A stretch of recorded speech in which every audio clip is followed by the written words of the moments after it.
options. Aaronson up the middle. Aaronson shot. Goal. 2-0 Union. Left. Cannon gets the layoff. Shoots. And he finds a way through. Between the wickets of Benone. Reggie Cannon. Taken over by Barco. Curling shot. Oh, that had eyes for the net and finds it. Barco on the double. Bella. Here's Rossi. 3-2.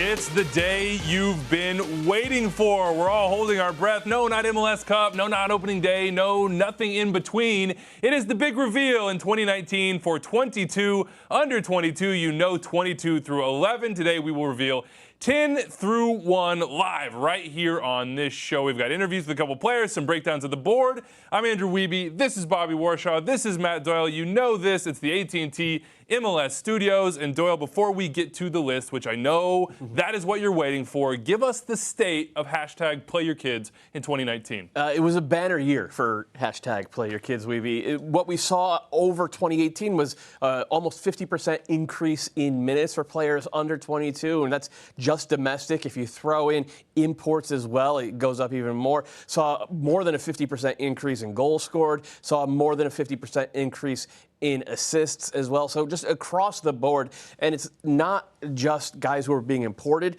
It's not just homegrowns. We got players from the draft. We have players who have come from other teams, like been traded within the league. So teams are getting smarter about kicking over every stone to find talent. And we're seeing the returns on the field. Which day do you enjoy more? 22 under 22 reveal or your own birthday? Oh, 22 under 22. Oh, is that even a question? Yeah, come on, Bobby. Come on, Bobby. Bring your A game, man. All right, let's get to how the list is determined. Here are the rules. All players born after October 6th, 1997 are eligible. You got to be under 22. It's in the name, people. Voting deadline was November 4th. We had a panel of 18 people. MLSsoccer.com staff, some anonymous technical staff from around the league. The MLS Player Department contributed some votes, as well as some players in Major League Soccer. Players were ranked on technical ability, tactical, physical ability, and of course their potential as well. Here is 22 through 11 in case you missed those. Bobby, what stands out to you? Well, it's just cool to see the variety of players. Under 17 national team, under 20, under 23, full national team players, Paraguayan, United States, Mexico. Teams right now are signing and developing players of all sorts. 7 of those are homegrowns, by the way. Yep. Worth noting that. 5 Americans, 5 non-Americans in the top 10.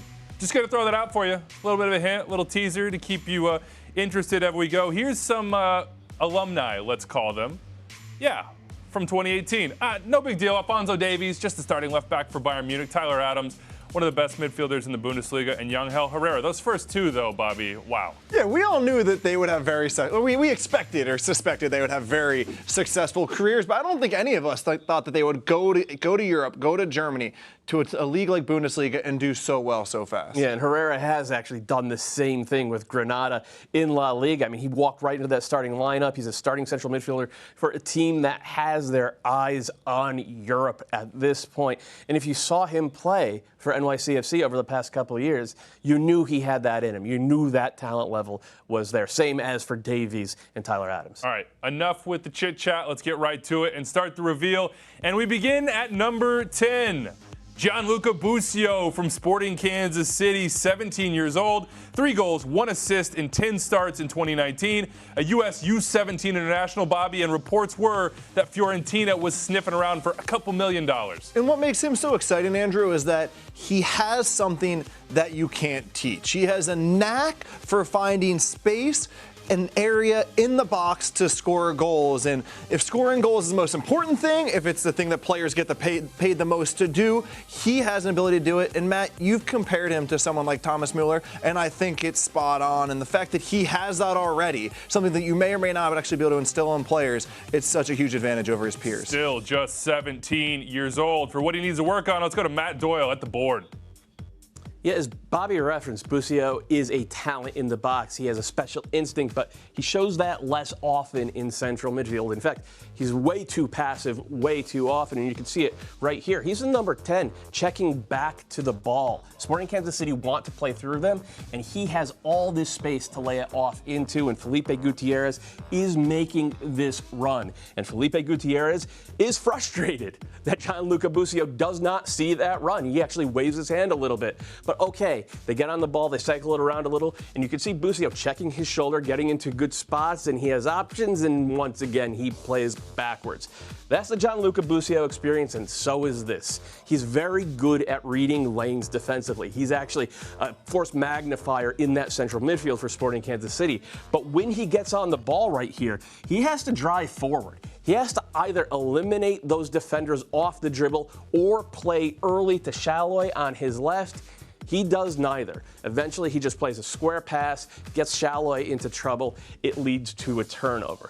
Now, Busio does have the talent to be better than that, and he has shown it. This isn't the toughest pass in the world, but he plays across his hips, in between the lines. It leads to a good chance for Sporting. And then this one right here I love because it's him being responsible, him saying, I am the number 10, play through me, I will progress us up the field. He does it off the run, he does it off the pass. Eventually, he draws a free kick for Sporting. That's a good bit of play from Busio. It was brave, and it's what we need to see from him next year if he's going to climb this list. One down, 9 more to go. At number 9, Jesus Ferreira, FC Dallas. Made an MLS backstory. His dad, former MLS MVP David Ferreira, 18 years old, FC Dallas Academy. He's a homegrown, 8 goals, 6 assists in 2019 for a playoff team, Doyle. Yeah, and he did it playing a little bit of everything. He was a center forward for a good chunk of the year, even though I don't think he really is a center forward. He played some as an inverted winger. He played some as a playmaker. And the thing about Jesus Ferreira, wherever you put him, he figures it out. It's really similar to Gianluca Busio in that he just has the knack for being in the right space at the right time in the attacking third. And when you're that type of player, you get those types of finishes. This one's cool for me, guys, because I played with David, and I remember Jesus when he was just this tall, running around the swimming pool and hanging out around practice. Not much bigger than that now. Well, just to see him in the professional level was really cool, but I think you alluded to something but actually didn't give it its full credit. It's the fact that he played 4 different positions this year, just a teenager, and I don't think we can talk enough about how important it is for FC Dallas to match his skill set with what his best position is as a pro, because the youth game is different than Major League Soccer, and you can't just assume just because a player was good at one thing with the academy, he's going to be good at the same thing as a professional. Where is the ceiling then for you, Doyle? What position? And then pro, yes, FC Dallas, or maybe beyond. And then internationally, that's interesting too, because he's getting citizenship together for the U.S. He should be a part of those teams going forward. I mean, he could potentially be a part of the U.S. U23 Olympic team if he gets all that paperwork done. He could potentially be a part of Colombia's U23 Olympic team if he chooses to go that route as well. I think his best position at this point is an old-fashioned center forward, whether it's a 4-4-2 or a 3-5-2, somewhere where he has a running mate and could pop up in those spots. But there aren't a lot of teams that play like that anymore. So what I would hope to see from Ferreira in 2020 is play him as an inverted left winger and see if he could add taking guys off the dribble to his game, because he's silky enough on the ball and he has a little bit of burst. He's never going to be Ignacio Piatti, but you can still be a very, very good winger playing that position if you're Jesus Ferreira. But if you want to play him striker at winger, is he a killer up there? Does he die to score? I think David did. Does he? From what I've seen, yeah. I actually trust him a lot in those spots. And like 8 goals, 6 assists as an 18-year-old, we don't see that type of production often. I think the highest scoring teenager that we've ever had in MLS is actually Diego Fagundes. So, but that's the high point, but it's also the cautionary tale. Because we saw what happened to Diego Fagundes. He was never able to spin that into something more. I get the feeling, though, that FC Dallas have a plan of attack for Jesus Ferreira in a way that the Revs never really did for Fagundes. One big step forward with Dallas for Jesus Ferreira. We'll see what Luigi can get out of him next year. Let's keep the countdown going. Number 8, Lassi Lappalainen. Had to give that one to you there, Bobby. 21 years old, Finland international. He's on loan right now from Bologna in Serie A. 5 goals in about 600 minutes this year in MLS, Bobby. Your WWE voice, Andrew, is very underrated. Yeah, Andrew, you actually left out maybe the most impressive thing Lappalainen does, and that's help his country, Finland, qualify for the first time for the European Championships, this one to be held in 2020. He was a part-time starter, part-time off the bench for that team, a huge accomplishment for him and his country. And you can see why he was a big part of that team that made it. It's really their first major tournament of any kind. It was like a celebration in Finland, a national holiday. His movement off the ball as that inverted left winger, so good. And you saw it on the first goal that we showed you. But then the thing is, Producer Paul, show it again. The second goal. It's the second goal that is like. Who does this look It looks like Thierry Henry. It looks like old school Thierry Henry. A pacey player, pushing the ball ahead. And that's his coach. And that's his coach. And that's going to be a pretty good coach to have. Like, it looks so easy for him. The thing with Lappalainen is, right now, he looks a lot better playing in space, playing on the break. We haven't seen him do a lot in a situation where he's attacking against a set defense, Bobby. And it feels like, or at least you would hope, that you couldn't ask for a better manager for a player like that than Thierry Henry. Yeah, we'll see if he can show him some of the tricks of the trade and get another big year out of Lassi Lappalainen. His first full season in Major League Soccer coming right up in 2020. Let's keep it rolling and go to number 7 on the list. The Union's Brenden Aaronson, 19-year-old homegrown, 3 goals, 2 assists in 25 starts, Doyle. He got his first start in MLS this year. Yeah, he got his first start, scored his first goal in the same game. He didn't do it a lot, but what makes Aaronson so good is he just understands the geometry of the game. His off-the-ball work is spectacular, whether you put him as a playmaker, whether you put him as an underneath forward, whether you put him as a winger, or even a couple times they had him play as a box-to-box. He just understands how to win the game and how to solve problems for his teammates off the ball. It's such a fundamental building block that most young players lack. Aaronson's wise beyond his years in that way. And just add to that, something so narrow, just like a little feint before he gets the ball, the drop of a shoulder, make a defender go one way, you go the other. It's beautiful to watch. All right, on the line now is number 7 on the 2019 22 under 22 list, Brenden Aaronson from the Philadelphia Union. Brenden, congratulations, man. What do you think, number 7? I mean, that's awesome to hear. I think that's pretty high in the top 22. So, I mean, I'm super happy with that. And, yeah, it was just a great year, so I can't complain. Huge year for you. You made your MLS debut, a pretty exciting one at that, against Atlanta. What was the big moment for you this year? When did you think, okay, I'm here. I've made it at least to the first team and I'm staying? Yeah, I think the first game was really special for me when I scored that goal against Atlanta. I think after that, I just wanted to keep going with it. I wanted to keep my stride and just keep staying in the team and doing whatever I can in training to just help the team out in any way possible. For those of at home that don't know your game intimately, tell us who you think you are as a player, what your future likes, what you hope it will be. Yeah. So I'm a type of player that's super creative. I like to get in the attacking third. I like to create chances, but I'm also a player that likes to run. I mean, I'm always willing to do the work for the team. It's just, yeah, I work really hard, and I think that I can really do stuff in the final third. What's the next step for you? When you look at 2020, to get better than number 7 on this list, to keep pushing forward, what do you have to do? Yeah, I think I gotta add more goals and assists to my game right now. I think I'm getting better with it, but I'm gonna keep working hard and keep trying to find the back of the net and assists. What'd you learn with the U.S. national team? Yeah, definitely just at that number 10 role or number 8 role, kind of higher up in the field. I need to be able to score goals and get assists. So I think that's the biggest thing for me this offseason, and then just keep working on things I did good at last season and just get better at them. All right, final third for Brenden Aaronson in 2020 with the Union. Last one for you, Brenden. You got good young players on your team. There's good young players all throughout Major League Soccer. Who is your favorite young player to watch in the league? Ooh, this is kind of a tough one. Well, I mean, I'm going to have to go with Paxton, Pomykal, because we kind of play similar positions, and he's always driving. I kind of love that about him. He's always driving with the ball, and he's always looking to break lines. And I think that's really good for an American number 10 or number 8, always willing to break lines and go forward. So, yeah, I like that, and I want to add that to my game. All right, couple talented 19-year-olds. We have not got to Paxton yet, so stay tuned for that one, Brenden, but congratulations, man. Thank you. Thank you very much. Nice meeting you. Paxton Pomykal is coming, but at number 6, Valentin Castellanos of New York City FC, 21 years old. Argentine Youth International, broke out this year in MLS. 11 goals, 7 assists in 30 games, Doyle.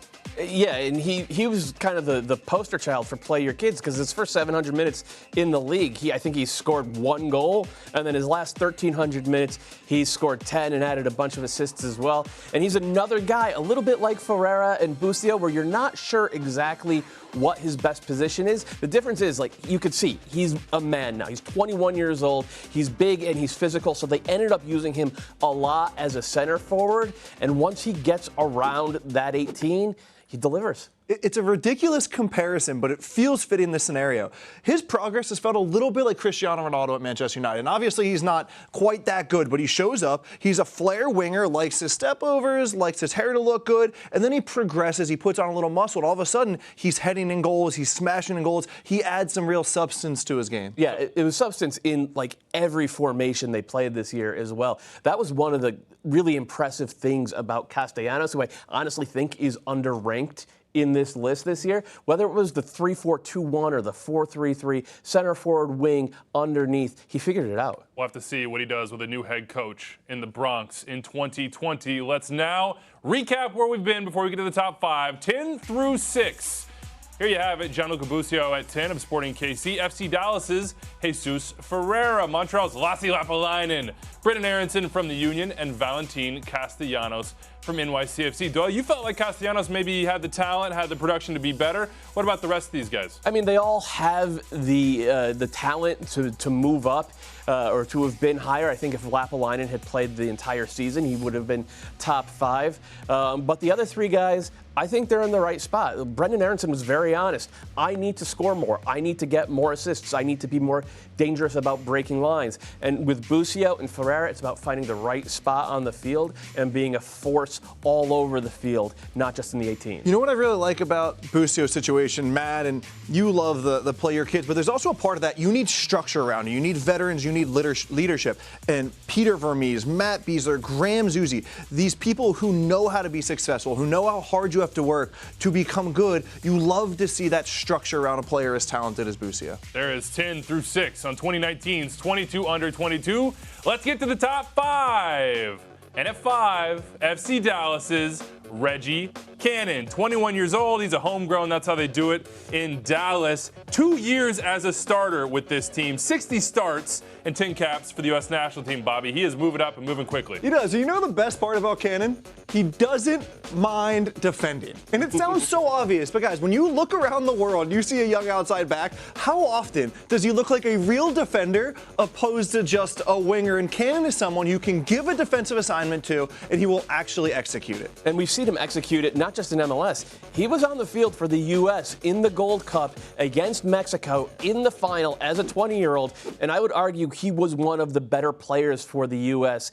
in that game. He wasn't overawed at all. But then you saw in the playoffs in Seattle, Lucci said, all right, we're going to throw a wrinkle. You're going to play as a winger. And Cannon got on the field, and he got a goal. His progress in the last 3 years has been stunning. And you were just talking about, putting kids in a situation where they have structure around them. Right now, nobody does that as well as FC Dallas. What's interesting, you talked about him with the national team, Matt. I do think, as great as he is a defender and how willing he is to defend, for him to hit his ceiling, for him to really lock down that spot with the national team, he needs to get more comfortable on the ball. Whether it's in possession, his own defensive third, or in the final third, really creating goal-scoring chances, which outside backs do need to be able to do, that he needs to get more comfortable with that ball. Now, there are some rumblings in Dallas around the league that Cannon might be the guy in that squad that would get sold. His future in Europe. Go to your crystal ball. What would he need to do to succeed at that level? I think if he could just make linear progress over what we've seen, because honestly, we have seen him play those types of games where he has been fantastic against the best teams in the region. And the remarkable thing about Cannon when compared to most kids is it has been linear progress from him. In 2017, he signed. He basically didn't play. In 2018, he played. He won a starting job, and he was better at the end of the season than he was at the start of the season. In 2019, he was in the first camp for for Greg Berhalter, and he didn't get on the field because he's like, I have no idea how to play right back like this. Well, by the middle of the year, he was starting for the U.S. men's national team. So it's like, just keep doing what you're doing, Reggie. He's like super mature. He shows it on the field. I think he shows it off the field. And I would add to that too, structurally, when it comes to roster building in reference to Europe, when you have an outside back, for me, that's the one position that you send as quickly as possible. It's not about Reggie Cannon not being a great player, but when you think about developing players and filling in roster spots in Major League Soccer, outside back is the easiest to fill in. So help Reggie Cannon move to the next phase of his career and give another young player an opportunity to step in at outside defender. Maybe the next name on 22 under 22. Reggie Cannon at number 5. Let's keep the countdown going now, and we'll move to number 4. Brian Rodriguez of LAFC. $11 million. Reportedly, that's what LAFC paid for him. But, Bobby, no goals, no assists so far in MLS, but tons of potential. No, but I'm willing to say this. I voted Brian Rodriguez number 1 for 2019, Nice. 22 under 22. That's how much I liked watching him play. His athleticism, his quickness on the ball, his confidence on the ball, his ball striking. When this guy connects with a shot, it's awesome to watch. So I thought he was very good this year, and I can't wait to see what he does moving forward. So no MLS goals, Doyle, but U.S. National Team fans might remember a goal he scored for Uruguay, the first team of one of the best teams in the world. Yeah, he's 19 years old, and he's in the Uruguay first team. He was the star of their U20 team. And like you said, no goals or assists. He got an assist in the playoffs, so, you know, he does have an MLS assist. But, like, his future is huge. I think if you were to poll international scouts from the biggest clubs in the world about our 22 under 22 list, he would probably come out number 1. And I think if you poll us after the show about who we think is going to be number 1 next year, probably Brian Rodriguez. We won't have to wait till after the show. I will be polling you on that, by the way. But $11 million, Bobby, what does that mean? What is that statement of intent from LAFC? How does he fit into their grand plan? Well, that's the big question, right? Because we all acknowledge he is supremely talented in a variety of ways. But when you play for LAFC, you have to be a part of Bob Bradley's system. And one part of Brian Rodriguez that makes him so great is his ability to improvise, is his ability to play on the fly. And there's a little bit of question in my mind on whether he can pair that unique talent and improvisation with what Bob Bradley is asking out of that winger position. What do you see in 2020 from Brian Rodriguez? A lot of goals and a lot of assists, because I think he's going to have the starting job open in front of him. And once that happens, there's going to be a lot of interest overseas for Brian Rodriguez. He's super exciting, like Alphonso Davies level exciting attacking player. So LAFC, the favorites going into 2020 with Velo, Rossi, and Brian Rodriguez? We'll see if it's going to be those 3. I guess we might be talking about one of them in just a little bit. That is number 4 on our 2019 22 under 22 list. Brian Rodriguez, it's time now for number 3 on the list. Paxton Pomykal of FC Dallas. 19 years old, homegrown signing. That's a trend for Dallas. Breakout year in 2019, 20 starts, 2 goals, 5 assists, U20 World Cup. Full national team debut, signed a long-term extension. Doyle, he's one of the big stars of this league. He is, and you saw it on that first highlight. He turned defense into offense, and that is what makes Paxton Pomykal stand out. You heard Brenden Aaronson talk about his ability to break lines a little bit. He's also super secure on the ball. He's pretty good in the final third as well. But defensively, this kid is an absolute monster. He wins something around 60% of his.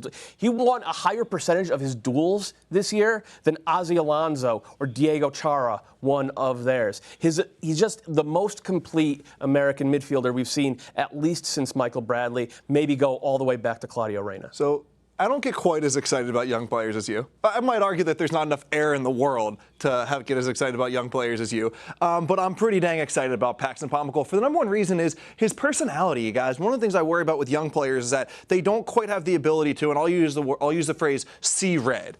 To go in the flow, to get in the game state at the professional level, because you have to be in a certain game state. Paxton Pomykal can do it. He has the aggressiveness, he has the competitiveness, and I'm excited to see what comes next. On the line now is number 3 on the 2019 22 under 22 list. That'd be Paxton Pomykal. Paxton, from unranked in 2018 to number 3 in 2019 on 22 under 22. Congrats, man. Wow, that's the first I heard of that, so thank you very much. Wow, that's crazy. Yeah, we're always going for the surprise factor, but I don't think anybody should be surprised that you were this high on the list. It has been a breakout year for you into the Dallas starting 11, U20 World Cup, your debut with the U.S. national team. What changed? What was different for you in 2019? Yeah, I think the opportunities were given to me this year, and I took advantage of them. In the previous 2 years, I had a few games that I came in, played a little timid, and ultimately, when you're a young kid, it's you got to prove yourself and to be on the field. So that's what I did this year, and I felt like I earned a spot and kind of just tried to stay there the whole year. Towards the end of the year, I started losing it a little bit. I was dealing with some injuries and whatnot, but at the end of the day, I was happy with my season, but disappointed that we ended it the way we did. Of course, it's all about progression. What did you learn this year that you will take forward? What's next for you? For me, I learned that we have a really good team that competes with anybody in the league. We went to Seattle and played the winners, took them to overtime, and that was a dogfight.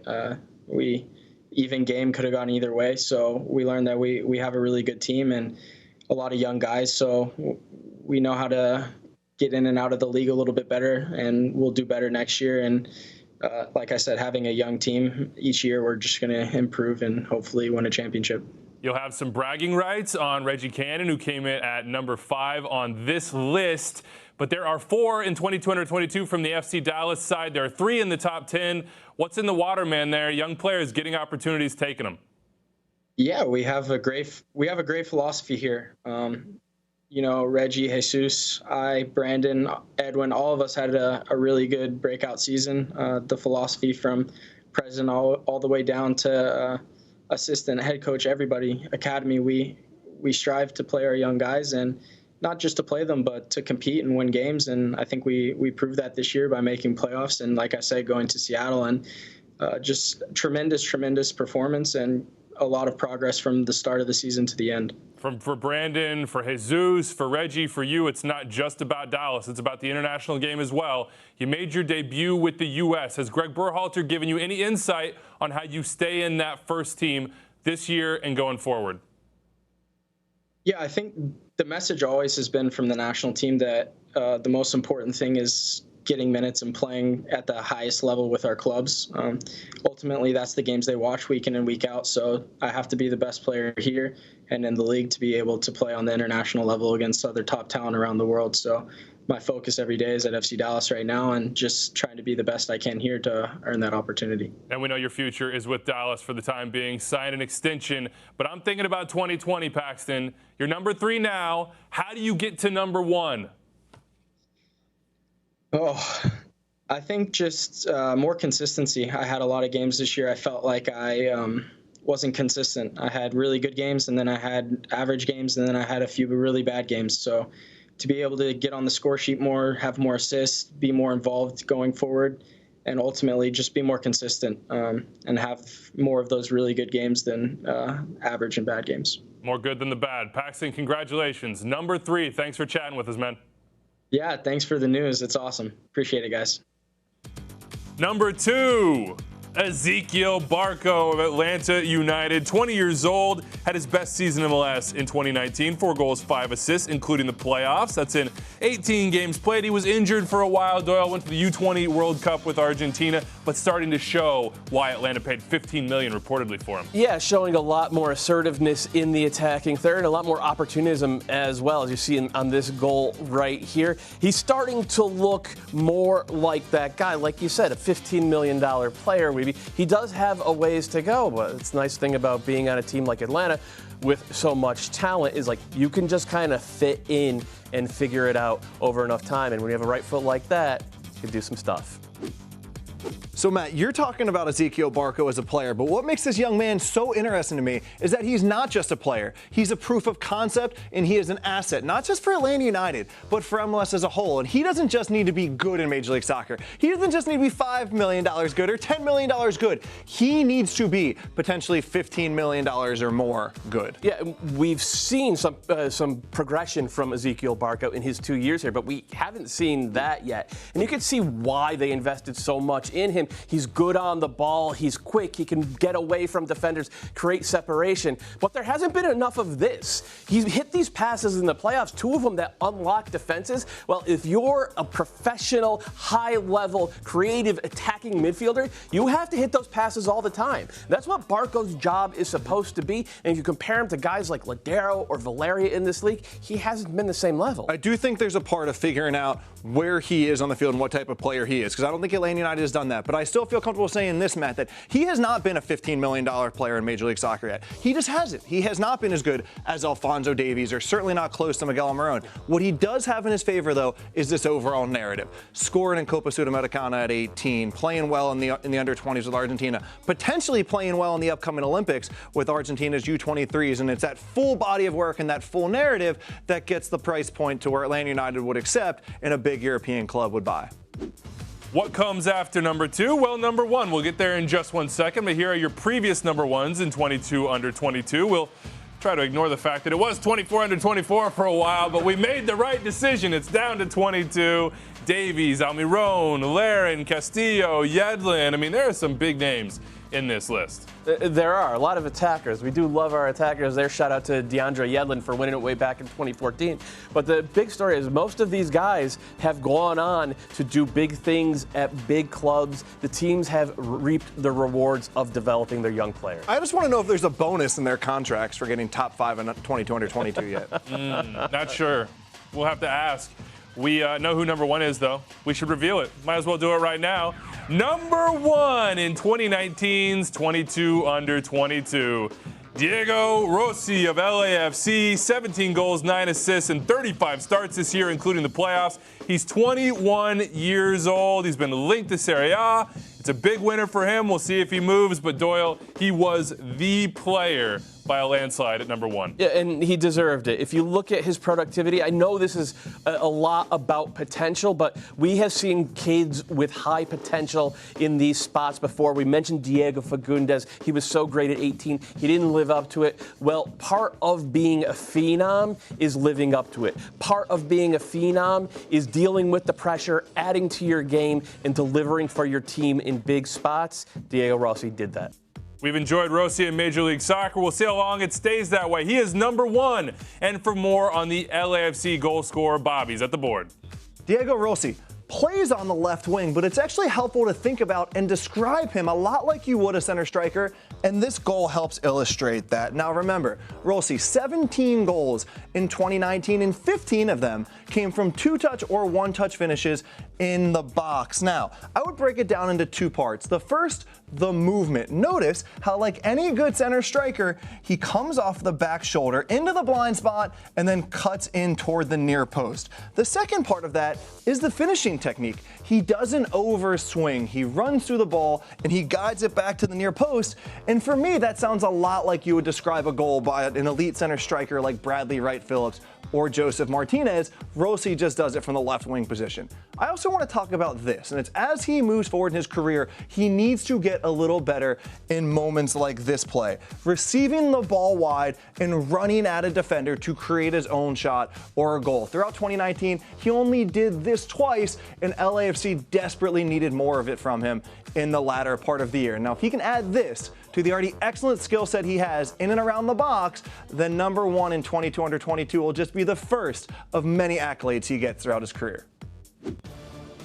All right, here's your top 5. Reggie Cannon, Brian Rodriguez, Paxton, Pomykal, Ezequiel, Barco, and Diego Rossi, 2 each for FC Dallas and LAFC. How do you feel about this top 5, Bobby? This feels right. You could quibble over the order, but these are the top 5 players. And if you think about the 2 main metrics, right, their current ability and how much they impact the Major League Soccer game right now, and their overall potential in the future, this is the right group for the front 5. They balance it very well. The other thing that stands out to me about that top 5, you have 3 South Americans who all commanded gigantic transfer fees, and then you have 2 homegrown kids from FC Dallas.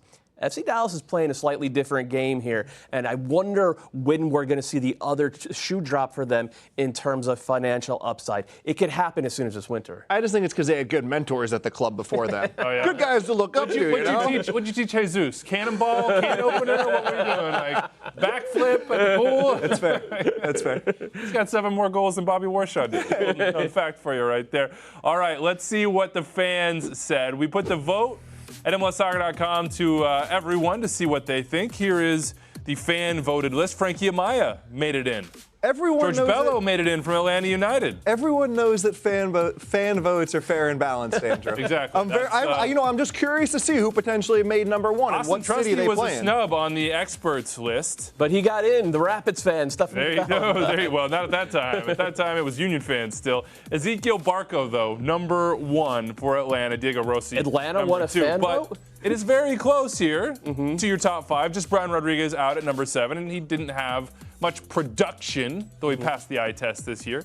Georgi Mihailovic, he's here. Wasn't. I mean, that one's a bit of a high. surprise because Georgie took a step back in the league this year, and right now Chicago's in a little bit of flux. It'll be really interesting to see what role he ends up having for that team next year. But next year, Georgie's not eligible. He's going to turn 22 during the season, so phenom days are over for him, but not for a lot of those guys on the list. Efra Alvarez will definitely be available for selection on 22 under 22 in 2020, LA Galaxy player. And that leads us right in to the end of our show. This is how we should conclude, which is trying to predict who will be number 1 next year. And I just want to point out, 7 of the 10 players in the top 10 this year were not on the list last year, whether they were not in Major League Soccer or just had not broken out yet. So we may not know the name just yet, but who is the favorite for you? We'll start with you, Bobby. I just want to say this. You talk about Efra Alvarez. If you were to talk about, as a fan, as a neutral, who do you want to see break out? It's that guy. Because watching him strike a soccer ball is one of the best things you can see in the league. So I'm not sure I'll put my money on it, Andrew, but if I had to pick just for the joy of watching young players reach their potential, he would be number 1. Pull out your wallet, though. Who are you putting your money on? Brian Rodriguez. Okay, going right back to it. Same in 2 years? Yes. Okay, Brian what about Rodriguez you? for. I think Brian Rodriguez is probably the favorite. I mean, he looks like a 19-year-old Ignacio Piatti, and it wouldn't shock anyone if he was, 15 goals, 10 assists next year, which compare pretty favorably to what Diego Rossi did the year. By the way, Uruguay rates Brian Rodriguez higher than Diego Rossi. Rodriguez is the one getting call-ups, getting starts, getting goals for the full national team. Rossi is not.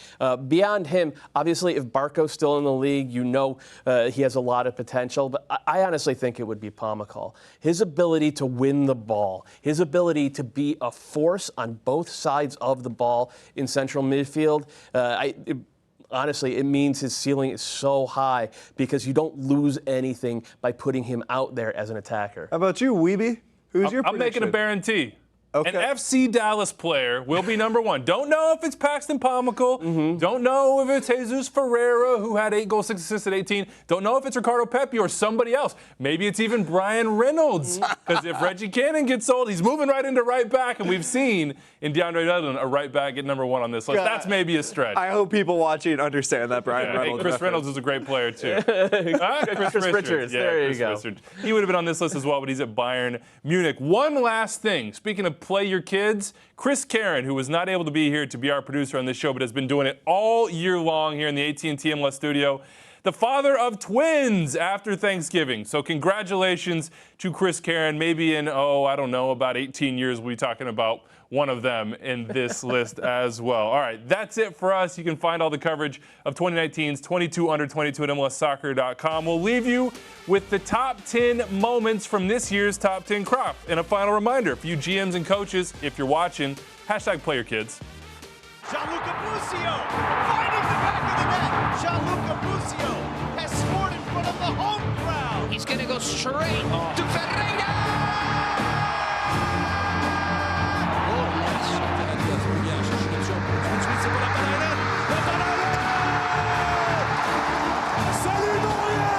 Has options. Aaronson up the middle. Aaronson shot. Goal. 2-0 Union.